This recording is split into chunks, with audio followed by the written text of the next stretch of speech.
नमस्कार साथियों, स्वागत है आप सभी का आपके अपने YouTube channel daily entertainment dose में। और आज आपके सामने लेकर आ गई हूँ हिंदी साहित्य से संबंधित एक वीडियो, जहाँ पर हम प्रगतिवाद से संबंधित महत्वपूर्ण प्रश्न करेंगे जो कि प्रीवियस ईयर में CTET, DSSB, UP TET, TGT, PGT Hindi में आ चुके हैं।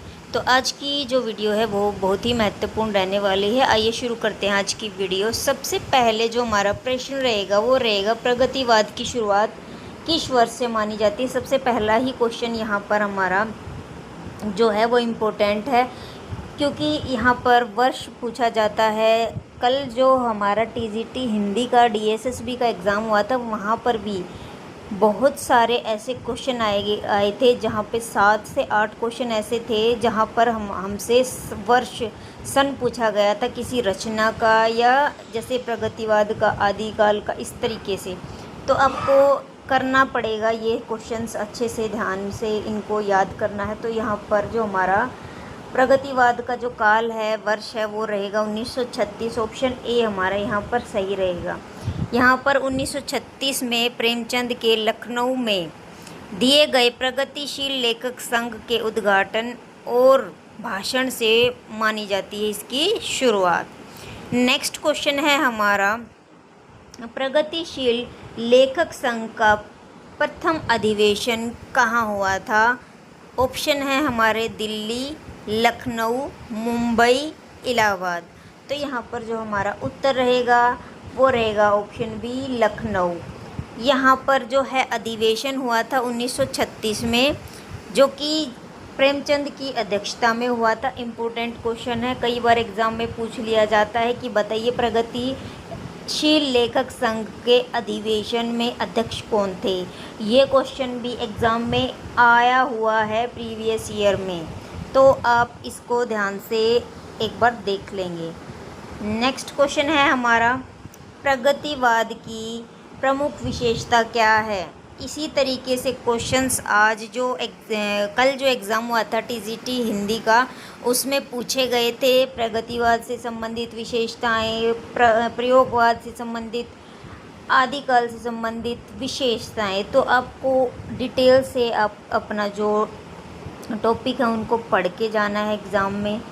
तो यहाँ पर विशेषता दी गई है रहस्यवाद, सौंदर्यवाद, सामाजिक यथार्थ, भक्ति भावना। तो यहाँ पर जो है ऑप्शन जो है हमारा सी सही रहने वाला है, जहाँ पर है सामाजिक यथार्थ, जिसमें कि है हमारा विषमता, शोषण, संघर्ष का यथार्थ चित्रण यहाँ पर हमें प्रगतिवाद में देखने के लिए मिला।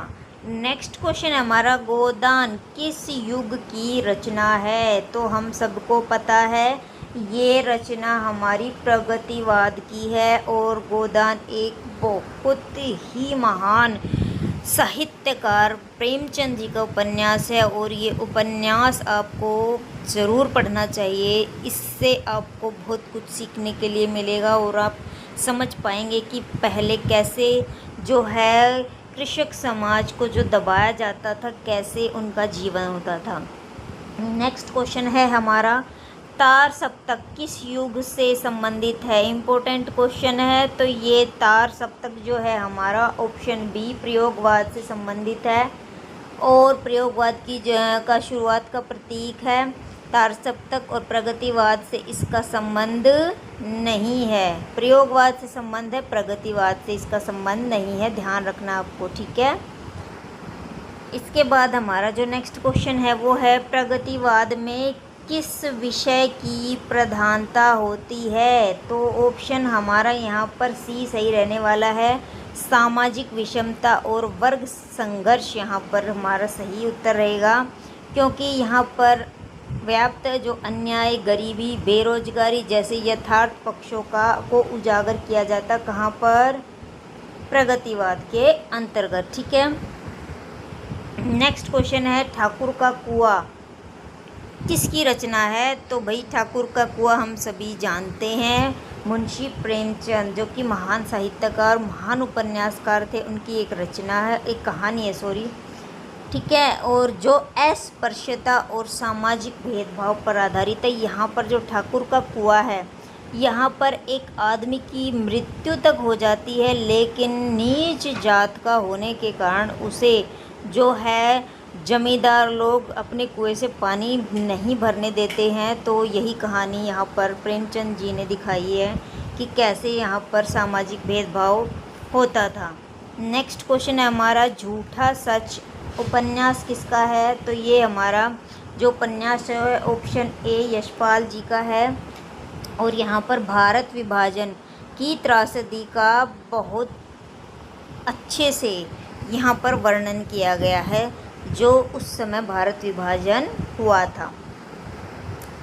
ये वाले जो क्वेश्चन है, ये वाला उपन्यास झूठा सच जो है PYQ में आपको कम से कम 10 से 12 बार देखने के लिए मिलेगा।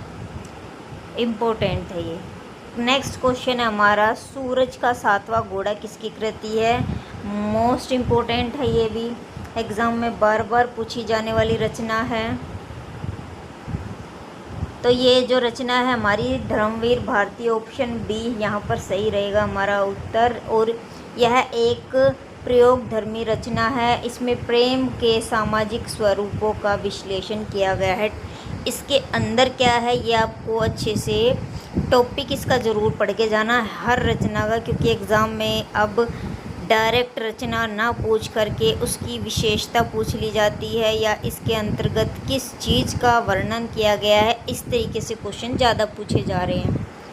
नेक्स्ट क्वेश्चन है हमारा, प्रगतिवाद में साहित्य का उद्देश्य क्या होता है? तो क्या होता है उद्देश्य? सौंदर्य की अनुभूति, ऑप्शन ए।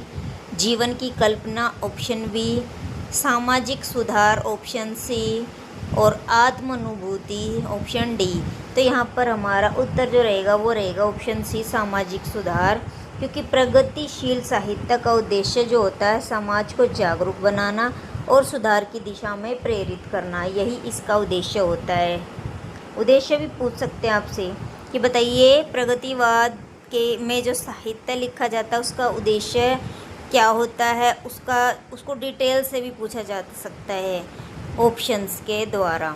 नेक्स्ट क्वेश्चन है हमारा, किस लेखक ने प्रगतिवादी विचारधारा को सबसे पहले लेखों में प्रस्तुत किया? तो यहाँ पर हमारा जो ऑप्शन बी सज्जाद जहीर इसका सही उत्तर रहेगा। ये इन्होंने एक रूसी अदब के प्रभाव से प्रगतिशील लेखक आंदोलन का बीज बोया। नेक्स्ट क्वेश्चन है हमारा, नया समाज पत्रिका किससे जुड़ी हुई है? तो ये जो हमारी पत्रिका के लिए ऑप्शन दिए गए, छायावाद, प्रगतिवाद, प्रयोगवाद, भाषावाद। तो ऑप्शन बी हमारा यहाँ पर सही उत्तर रहेगा, जो कि है हमारा प्रगतिवाद। नया समाज प्रगतिशील विचारों का पोषण करने वाली एक पत्रिका है। नेक्स्ट क्वेश्चन है हमारा, मेरी प्रिय कहानियाँ किसकी आत्मकथात्मक कृति है? तो ऑप्शन ए है हमारा प्रेमचंद, बी अमृतलाल नागर, सी मन्नू भंडारी, डी यशपाल। तो यहाँ पर सी हमारा मन्नू भंडारी सही उत्तर रहेगा। नेक्स्ट क्वेश्चन है हमारा, राग दरबारी किसका उपन्यास है? तो राग दरबारी जो हमारा उपन्यास है वो ऑप्शन ए श्रीलाल शुक्ल का है। नेक्स्ट क्वेश्चन है हमारा, अच्छा इसके बारे में व्याख्या देख लीजिए। यह एक विडंबनात्मक उपन्यास है। इसमें ग्राम्य राजनीति पर प्रहार किया गया है। इसे भी आप ध्यान से ज़रूर देख लीजिए। नेक्स्ट क्वेश्चन हमारा, किस लेखक को क्रांतिकारी लेखक कहा गया है? तो यहाँ पर ऑप्शन ए है हमारा राहुल सांकृत्यायन, प्रेमचंद, यशपाल, रेणु। तो इसका उत्तर जो है हमारा वो है Yashpal, option C. Next question है हमारा, किस उपन्यास में किसान जीवन का यथार्थ चित्रण मिलता है? तो अभी मैंने आपको बताया किसान जीवन के बारे में अगर आपको डिटेल से देखना है तो आप गोदान उपन्यास को ज़रूर पढ़ें, ज़रूर पढ़ें। और यहाँ से क्वेश्चन भी प्रीवियस ईयर में बहुत सारे देखने के लिए मिलते हैं, तो इसको आप डिटेल से पढ़ें। यहाँ पर जो किसान था, होरी की गरीबी, शोषण और दुखों का बहुत ही अच्छा चित्रण किया गया प्रेमचंद जी द्वारा। जब आप इस उपन्यास को पढ़ेंगे तो आपकी आंखों से आंसू ज़रूर आएंगे। उनका जो वहाँ पर शोषण हुआ है और दुख जो है उनके जीवन में, गरीबी जो है, उसके बारे में आप ज़रूर पढ़ें। नेक्स्ट क्वेश्चन है हमारा, प्रगतिवादी कविता का मुख्य उद्देश्य क्या होता है? तो भाई अभी हमने पीछे भी पढ़ा था ये क्वेश्चन। ऑप्शन सी, सामाजिक चेतना का विकास करना।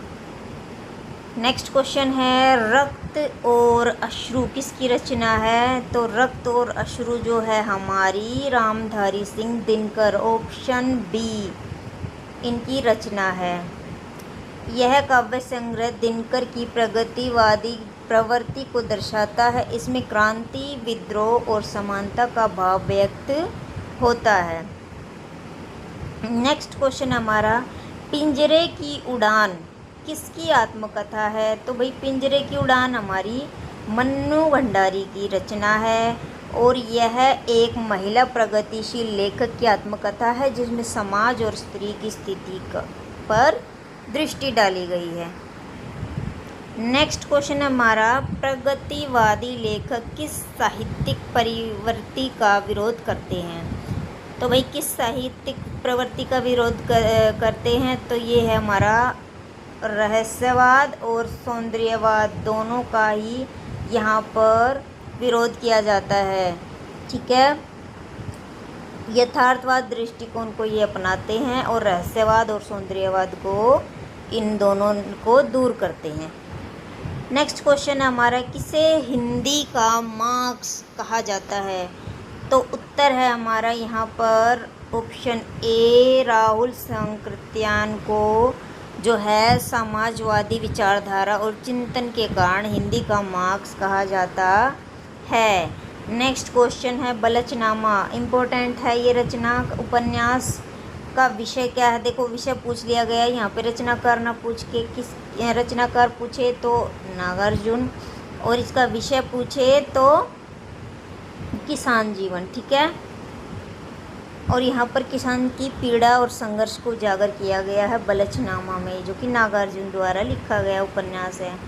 नेक्स्ट क्वेश्चन है, परसाई किस विधा के प्रगतिशील लेखक हैं? तो ये जो हैं हमारे हरिशंकर परसाई, आप सभी को पता है, व्यंग लिखने में बहुत ही सर्वश्रेष्ठ हैं। ये हिंदी के सर्वश्रेष्ठ व्यंगकार कहे जाते हैं और समाज की विसंगतियों पर तीखा प्रहार ये करते हैं। आपके लिए जो क्वेश्चंस लेके आई हूँ मैं बहुत ही इम्पोर्टेंट हैं। तो नेक्स्ट क्वेश्चन हमारा, रेणु की कौन सी रचना प्रगतिवाद से संबंधित है? तो फणीश्वर नाथ रेणु की जो है हमारी मैला आंचल, दीर्घतम रात्रि, जुलूस, प्रति परिकथा। तो यहाँ पर मैला आंचल हमारी उनकी जो है एक आंचलिक रचना है, ग्रामीण यथार्थ को जो है जीवंत रूप में प्रस्तुत करती है। नेक्स्ट क्वेश्चन है हमारा, चंद्रकांता उपन्यास प्रगतिवाद से संबंधित है या नहीं है? तो भाई ऑप्शन ए है, बी नहीं, सी आंशिक रूप से। तो ऑप्शन बी नहीं है ये देवकी नंदन खत्री। ये क्वेश्चन मोस्ट इम्पोर्टेंट क्वेश्चन है बेटा, एग्ज़ाम में हर साल पूछा जाता है। तो चंद्रकांता जो है हिंदी साहित्य की सबसे पहली तिलिस्म और रोमांचक उपन्यास है। इसके जो लेखक है वो हैं देवकी नंदन खत्री और इसका संबंध प्रगतिवाद से नहीं है। नेक्स्ट क्वेश्चन हमारा, अकाल और उसके बाद किसकी रचना है? इम्पोर्टेंट क्वेश्चन है। ये जो रचना है हमारी नागार्जुन की है, ऑप्शन ए। और इस कविता में इन्होंने बिहार के अकाल की त्रासदी और जन संकट को तीव्रता से व्यक्त किया है। नेक्स्ट क्वेश्चन है, दुलाई बाई मोस्ट इम्पोर्टेंट क्वेश्चन है बेटा। दुलाई बाई किस लेखक की सामाजिक कहानी है? तो यहाँ पर दुलाई बाई जो है ऑप्शन बी अमृतलाल नागर की रचना है और सामाजिक स्थिति और उसके संघर्ष को यहाँ पर दिखाया गया है। नेक्स्ट क्वेश्चन है, नया समाज पत्रिका किस आंदोलन से जुड़ी है? तो भाई ऑप्शन बी प्रगतिवाद से जुड़ी है नया समाज पत्रिका। और यहाँ पर प्रगतिवाद विचारधारा को आगे बढ़ाने के लिए इस पत्रिका का जो है संपादन किया गया था। नेक्स्ट क्वेश्चन है हमारा, मुक्तिबोध किस युग के कवि माने जाते हैं? तो प्रगतिवाद और अंधविश्वास विरोधी विचार, ऑप्शन बी यहाँ पर हमारा सही रहेगा। नेक्स्ट क्वेश्चन है हमारा, प्रगतिवाद के कवि किस वर्ग की समस्याओं का अधिक लिखते हैं? तो भाई ऑप्शन सी मजदूर और किसान वर्ग पर ज़्यादा लिखते हैं। उनके शोषण, पीड़ित, गरीब, किसान, मजदूर वर्ग समस्याओं पर केंद्रित रहती हैं रचनाएं। और यहाँ पर होती है हमारी आज की कक्षा समाप्त।